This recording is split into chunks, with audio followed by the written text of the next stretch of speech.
Abusu ensem sisi ensem pi bibi wo wiase yes naka bibi ni wiase anka yeda anka ye ntupu mu ene ensem a medi bre wo abusu eni soso nene so ye YouTube dia ene yiwaso na tie ni bi isanse betumi aboa wo yes Idia me so Kwaku Smart. Mesra so be subscribe to my YouTube channel no. Aya bo notification bell no so send me drop video bi a wonsa ebi to me Akebi. Kwaku Smart TV we are #1. Aya brand TV friend bra yaw. USA ana wote. One ne yere ana te ho mo bo mo bra. Bra yaw obi a na wasi fie wo Ghana. Wo mrekwa one ne yere ebo bra sika omunya no mo de si fie wo Ghana ha se. Sane omo ba omo benya baabi atena.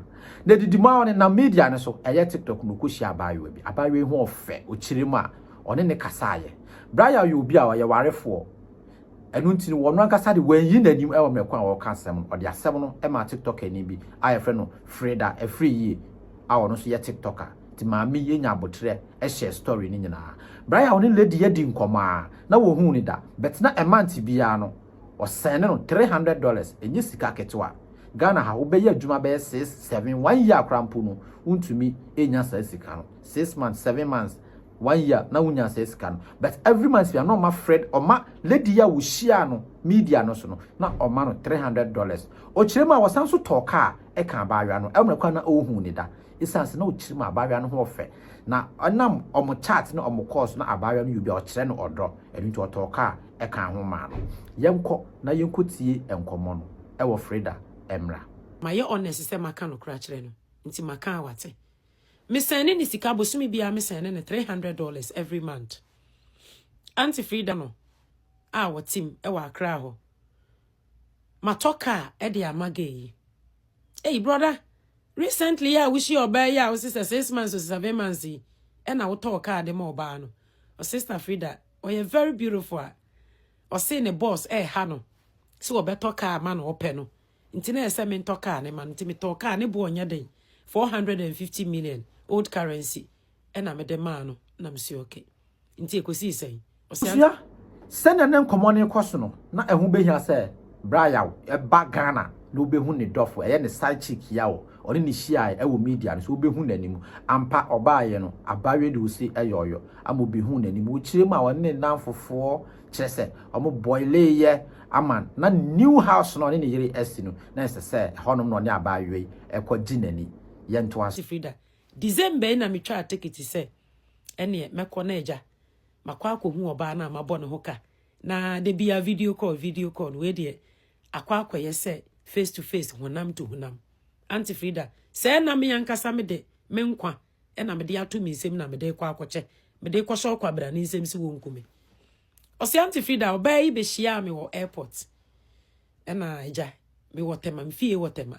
me ne me wife asifie wotema nti eja odi obai ko wotema ho nti eja omukodu anadwene de na wabre ti wenti me ne oba no anye hwe na ade chenye no na eja omukodi dwa na eja ne nanfofo mienu bi bestra na obai ye aduane Osi Auntie Freda ne oye ba nku bi maame amindi bi da very very very delicious na me say okay eba ne sen na ekosi sen Osi Auntie Freda anadwe no eja ye pie akwa abonten akwaji ye ni aba ye ba ye no na eja wa wunim se me hie oba ye eja me pe no nti no me ni oba na eba be ye bibi Osi Auntie Freda at once wona na me be ma adwojo eto aso aba 3-4 days na ne be ma adwojo ti emani ndro bi a odi free America ha say de koye o start so be no num bi se e bia na one ne yera tena for years no na o change mu no nti na e bia ama ne be ma no eyesa Osi Auntie Freda ge ne frame de metena ase se adenti na o try sa wona me beda na ohun dwojo na wunjai na still no make effort say wona me beda no se ma me adai ada won pese me no beda me ne wanda na me kwa na chese akwa video call dabi em se e adwendwen ne bre stress matena me yere ho saa no ode ye asema na ja omu nyina asere Osi anadwo no Auntie Freda na chese da to so 4-5 days no de otimi ni obai edai Osi Auntie Freda me ni sister yi dai baako na one ne dawie ye no osori ye se wo kwa akodwo nso no Ohwe na sabi ni be memu ye ne ya ti wo so bathroom wo light no. Ohwe na asede a esin bi abo ne be ma no asede ade bi aka no. Ti odwunso wie no hu safi moja eba. No ede na eye misa no. Ana nduro na me no me ana ni je dudu a menya ye no. E na mafo so me ho ana. Afi o se antifida ade e chen ya. Me bossa short ma ye mma. Ma ya sia ho. Na de na eye mi. Omo de ne ko hospital. Doctor say 4 year ya oni prostrate. O se antifida na ye ho no. Me spending more than 350 million, 360 million old currency no. O se antifida omo ehu hwe. Ene oge ne ka chen so opese ombra akra back. Timi mbesi no. No ka chen so sisi ame yare. Abusua na we mu nkomre nyina no. Oni abayewe edawie ye no. Abusua wiase ehu. Wiase ehu ankasa. Oni abayewa no edawie ye no. Afi yale chese ye kire yale a enye yale kitwa. Enu tina ne a enkomre nyina no na abayewa no se woye nsuo a oye wowo. Abayewa no esom busum bi konfu bi. Enti na sene yekotie wo oba Frida efri yi enumu no na chese hu behia se abayewa no ana ese otumi sa brayaw manyi eyare. Enu nti no abayewa yi koye no frɛ brayaw ewo fon so no se openas me nam se ohia no kan no kre e kire no se no owo yere dada nti no ono pe ana betumi asa ne yare. Abayewa yi mra ode ne konfo ana eba yenkotie emra Ende wonje osi obesan aba na pa omkusi no akra maame. Auntie Frida, ge ne koye no me frɛ na onfa. Me frɛ na onfa. Me frɛ na onfa. 1 week aba. O wa na ge ne frɛ ne ka kire ne se. Brian, me pe wasempa. Enokra bi a wo ka kire me nti no. Me try say me sawo yade. Na mmom no, enye oba bi a obehia no bia na sabi, odo oba ma ebeka no. Ana oba bi a obehia no bia na ofi se sabi. Oye nipa. No se maame, asembe na wo kan sa no. Eno se me ba. O wa be 1 hour kote ababa we ba, ababa we no ba ya. O de konfuo bi na aba ho.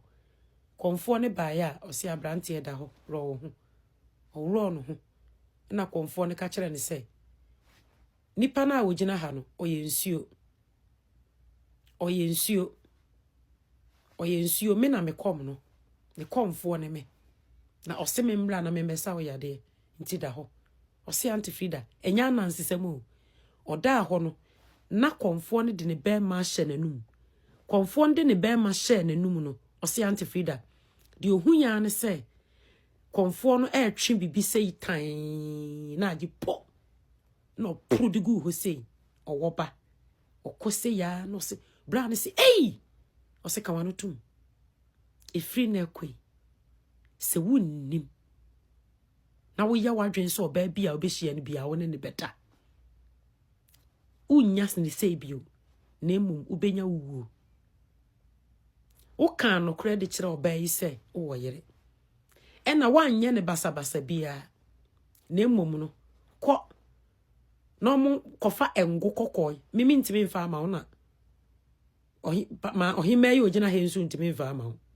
Na mu nkona kopen wo kokko ewa akurase ye mfe ngu tuam ye ewogya no so na fafifa wa ya ase acha na awotwe nsuo ni nyina abetwe ose Auntie Frida na ayam se bia me so daye oda ho e na omo ne na ekasa ose Auntie Frida ade chinya pa na ne metena kem e na me brother ketwa drive o me e na ekọ ye krom e na mkoka kire me Auntie ba ku se me pengo omo nyangu a me ya mete wa mehwe e na omo ye ngu no ye bibia e na ndie oje ngu no e na wo start ese ode ye ho okwa esija no so omo yi ja ne bibia afiase okwa na ode ne nsa agbo ani sei na ode aka na ya ase okwa na ode ne nsa aka sei na ode abo na ya ase ose Auntie Frida ensuo no fa hiu e fa hiu ni nyina atwe me hwehwe sister no wo TikTok yisu a se wa block me so wo hiu Auntie Frida makosema atome no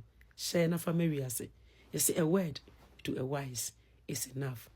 bra kwache Nyankopon shira o ya ba mu ana afi na wosi so a mesra o so di we ebeye afutu enye wo ba bia ana ye fa no media ne so yes tetenu podie na nka kura wo free mu ana ese utumi ware na so enei die yesi anibie yes enu nti no ba bia wo beku bia utumi ware akola kecha cross mato odom se wo ya baaywa young guy young lady ade we fe bia afutu enye ma ne nkwa sanso na utumi hia ba me bia ono so no ba bia wo free no enye yizi nti ma no so ya na mahwe mu hu yi edi amede so eye Kwaku Smart beda ase se wo hwe me edi na eye Kwaku Smart ha eye Kwaku Smart TV mesra so be follow me all the social media platform no so edi ne ba akopɛ Kwaku Smart yes wo hwe me free YouTube ase nso a mesra so be notification bell no so yes subscribe wo wi anu abo notification bell no so esan say ye woni pa bebre edi ma wo edi na eye Kwaku Smart makra